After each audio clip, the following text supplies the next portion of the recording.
There are two types of electrical current: alternating current, or AC, and direct current, or DC.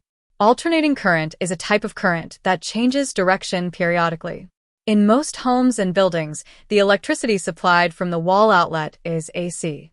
This means the voltage rises and falls in a repeating pattern, switching between positive and negative values many times every second.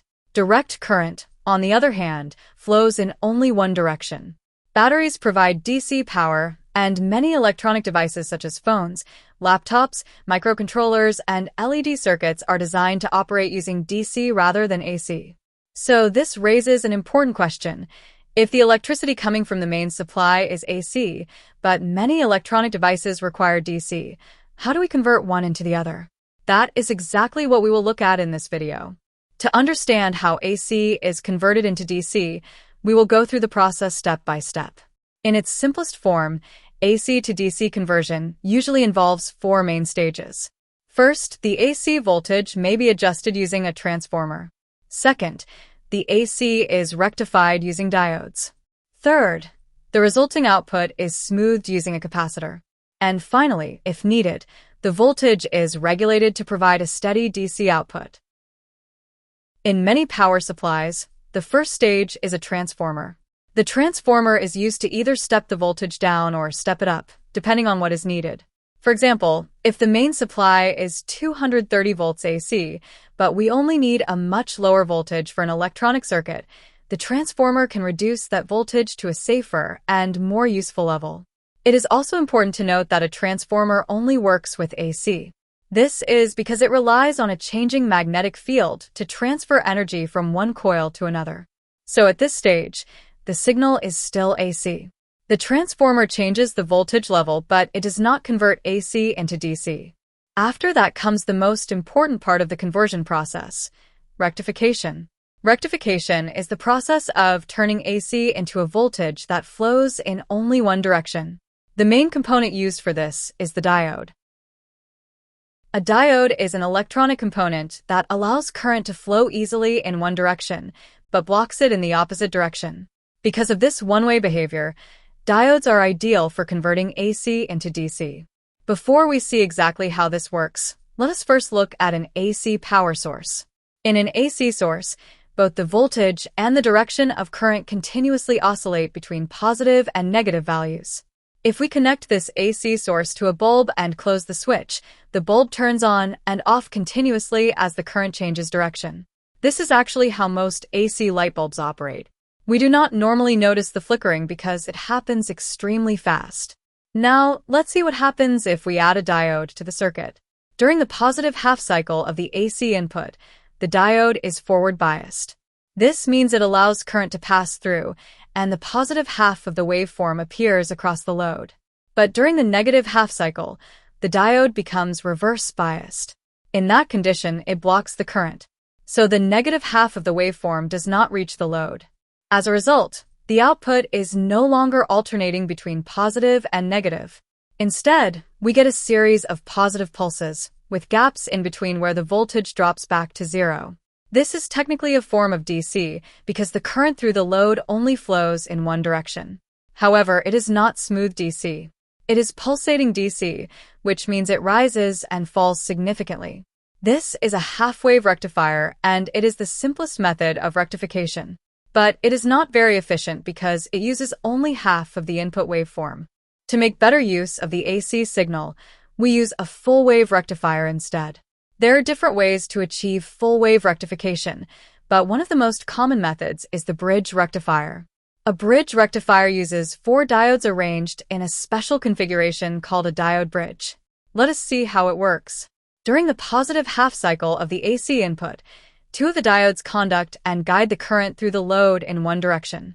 Then, during the negative half cycle, the other two diodes conduct. Even though the input polarity has reversed, the bridge arrangement redirects the current so that it still passes through the load in the same direction as before. This is the key idea behind full-wave rectification. Both halves of the AC waveform are used, but the load always sees current flowing in one direction. So instead of getting one output pulse per AC cycle, we now get two pulses per cycle. This makes the output more efficient and easier to smooth later. If we compare the waveforms, the original AC signal swings above and below zero. A half-wave rectifier removes one half completely, but a full-wave rectifier flips the negative half upward, so now both halves appear as positive pulses. Even though this full-wave output is better, it is still not smooth DC.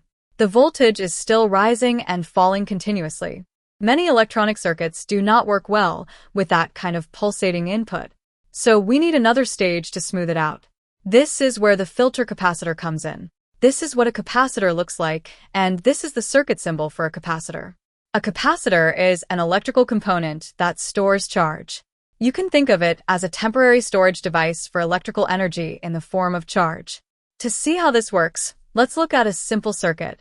Here, we have a DC battery, a switch, a capacitor, and a light bulb. Let's connect them together like this. As soon as the switch is closed, charge starts to flow from the battery and splits into two branches. In the capacitor branch, charge gradually builds up on the capacitor's plates. As this happens, an electric potential difference develops across the capacitor. Notice that the current in this branch gradually decreases as the capacitor charges. The more charge the capacitor stores, the harder it becomes for additional charge to accumulate.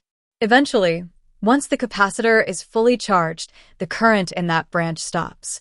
Now, if we open the switch and disconnect the battery, the capacitor begins to discharge. As it releases its stored charge, the bulb lights up briefly, then turns off once the capacitor has fully discharged. You may already be starting to see how this property of the capacitor can help with the problem of pulsating DC.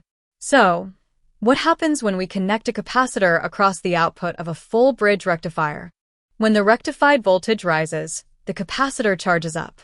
Then, when the rectified voltage begins to fall, the capacitor starts to discharge into the load. In other words, instead of letting the output voltage drop all the way back down between pulses, the capacitor fills in the gaps by supplying current. The result is a much smoother output voltage. It is not perfectly flat yet, but it is much closer to DC than the raw rectified waveform. The small remaining variation is called ripple. Ripple is the unwanted AC component that still remains in the output after rectification and filtering. So at this point, we have taken AC, rectified it using diodes, and smoothed it using a capacitor. For some simple applications, this may already be enough. But many circuits require an even more stable voltage. That is where voltage regulation comes in. A voltage regulator is used to keep the output voltage at a fixed level, even if the input voltage changes slightly or the load current varies. For example, suppose our smoothed DC voltage is around 12 volts, but our circuit needs a steady 5 volts. A voltage regulator can take that fluctuating input and provide a much more constant 5-volt output. There are different kinds of regulators. Some are linear regulators, which are simple and easy to use. Others are switching regulators, which are more efficient, especially when there is a large difference between input and output voltage. But regardless of the type, the purpose is the same: to provide clean, reliable DC power. So if we now put all the stages together, the full conversion process looks like this. First, AC comes in from the source. Second, a transformer may adjust the voltage level. Third, a rectifier made of diodes converts the AC into pulsating DC. Fourth, a capacitor smooths that pulsating DC into a more constant voltage. And finally, a regulator can produce a stable DC output suitable for electronic devices. This is the basic principle behind many power supplies. If you found this video helpful, please consider liking the video, subscribing to the channel, and sharing it with others who might find it useful as well. Thanks for watching, and I'll see you in the next video.